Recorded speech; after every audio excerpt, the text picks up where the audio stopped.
talk about each other as actors. I'll let you have the platform first. You about are from it. I'll different talk about it for schools. hours. You're from different schools of acting, aren't you? Really? And you've never No. worked together I know before. one thing, though. never I know even one thought thing about is that that. I've worked with, you know, some really good actors. I've found that most actors that I've worked with are, I don't know if they're ashamed of being actors or what it is. They crawl at their talent sideways like a crab. They kind of apologize for it. You wallow in it with hands and feet and grovel and just, he is the 'Cause I most can't play golf. consummate performer. Good. I've never seen anything. I mean, it's like I kept looking at you. I said it to you one day, and I don't think you ever understood what I Oh, meant. yes, I did. I You thought, said, I can't supposing believe he'd the been, chances you take. well, you're way out on a limb. You know, it gets lonely out there. Right. He's very brave, very, very brave. I'm not that But brave I'll tell as you, a performer. in watching the show, now this is going to be mutual talking about Yeah, how I want terrific you we to. are, I want but you to. mean this very sincerely, because she is the best actress of her generation. Right. She has become the Hey! Jake! But it's fascinating to hear you say this because you are the entire example of exactly what you're just talking about, saying you can't believe this. The whole thing, it stems from one terrible hurdle, and that is the ability to expose yourself, to be honest enough to stand up and be naked. Roz Russell once had a great line, and I don't know if I've said this to you, or maybe everybody knows it, I don't know, but it really does describe acting. She said you must finally reach a point, if you really care about it enough and want to be good, where you must stand up, Starkers, whatever the expression, you're standing up plain naked. But then she had a great phrase afterwards. That wasn't enough. It isn't just standing up in front of an audience, in front of millions of people naked. Then, she said, you must be able to turn around very slowly. And I thought that was absolutely brilliant. To not just do a quick thing, but slowly and with dignity and with care and concern. You have been so honest all of your life. That's what kept you out of work. That whole thing, your whole drive and determination is what has made you a great actress. Thank you, Jack. You had that ability to do it as a human being, let alone just as an actress. That's why you have become and really let your talent hang out. You called the director, or you called Michael. You called one of the other and said, I want to do that picture. Yeah. Oh, yeah, from the time I read it, yeah. Was it somehow sent to you and first? Yeah, it was through Michael. Right. And I fell in love with it, not just because of the subject matter, which I thought was marvelous, but because, which Jane was touching on, she said everything I believe in already, really, but it's one thing to be able to say something, that's marvelous, as long as it's not a documentary, as long as it's, you know, a viable entity as a motion picture that people can pay too much money to see because we all have to, but damn it, you're going to be entertained with a marvelous adventure. Right. Secondarily, there is something to say. I would say the same thing in a totally different way about going way back with The Apartment with Billy Wilder. He had a lot to say about the way we conduct ourselves, our morals, our mores, what our aims are, what our options are. Right. This film, in its way, does the same thing. Save the Tiger did the same thing in its way. It's the choices and what is supposed to be important, and it makes you think a little. If it can move you or enlighten you and make you think a little, on top of entertaining you, great. But I wouldn't sit here tonight, I swear to you, if I didn't think that it is a great film as an adventure story. Well, you That's both the give main thing. Stunning performances in it, too. I mean, to see the... Naturally. I think so, too. If people knew you really personally, Jack, Yeah. what would they find out? What are most people mistaken about when it comes to you? I'm adorable. But that's agreed upon. I know that. Mommy, I'll never forget it, said to me, no, I don't know. Probably they would think, as often happens, you mistake, maybe not now as much as earlier in my career, that your image on the stage or on the screen or this and that, the roles become intertwined with your with real you life. yourself in somebody else's opinion, which is natural. They see you all the time, but they don't know you at all, but they think they do.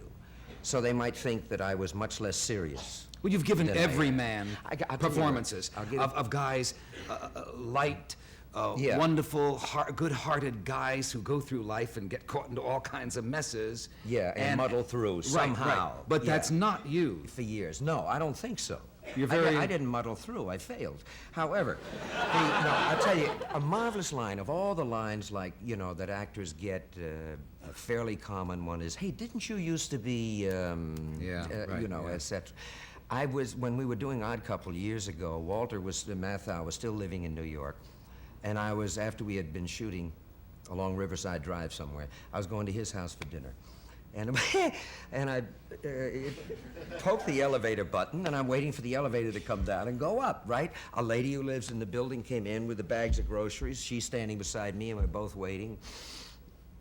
And she looked, and then she recognized, she gave me a shot with her elbow. Ooh. And then she says, you know, you look better than you do in real life. Well, that's it. Is it R-E-A-L, R-E-E-L? What is it? I mean, it took me 5 minutes to figure it out. I know. But the whole image of me was to her somewhere else in Fantasyland. At this point in your careers, do directors direct you, or do they they're good. stay out of your way? Huh? They direct. I don't know. Navy. I mean, yeah. I don't know. No, about Jim that. will do that. Jim Bridges, who will be out here to Yeah. save us. But I'd do a scene a certain way of what the good directors, I think, Will stay out of your way, or- No. They will stay out of it to a certain extent. They will let you bring what you have. If they don't do that, then they're crazy. Because you never know. If once in 20 you've got some crazy thing, an idea or a thought or a feel, that it might work. If they're open enough, instead of, you know, being supposedly so secure that they know precisely the way it's going to be. You move over here, light a cigarette, turn a cigarette, say to her, and so forth, and then turn this, and then I'm going to cut. And if you do anything different, they go, no, don't do that. Because you're going to ruin their whole plan for the day, and the producer's going to say you're a half an hour behind. Right. You know, or something. Jim would always say to me, if I had done something, he'd say, good, that's a print. Now, let's try the same scene again with one other thing, Navy. Because I chose and he chose to feel that his background was that he had worked on a nuclear sub. That first kicked him off, this guy, the character. So it would just be a little more contained, a little less openly emotional, a little more inside, and more like I had the uniform and the buttons and the whole thing. Is it intimidating to work with these three It was at the gifted beginning. people? Very, very, very intimidating. I can imagine what a director's mind would be. I never knew that. I didn't know that. He thought we were other kinds of stars. Yeah. No, they were totally professional and wonderful to... The first week, I was going to have to work with all three of them, and because we were shooting in a power plant. And fortunately, both Jane and Michael got the flu.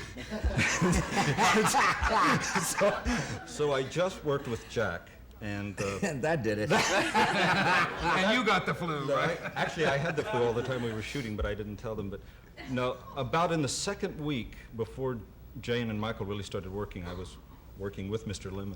And I asked him to do something. And he said, "Is that what you want, Ace?" And I said, "Yes, that's what I want." And he said, "Let me tell you something." He said, "I'm a supermarket." He said, "All you do is walk down the aisles, pick out what you want, and I'll ring it up on the cash register." Really?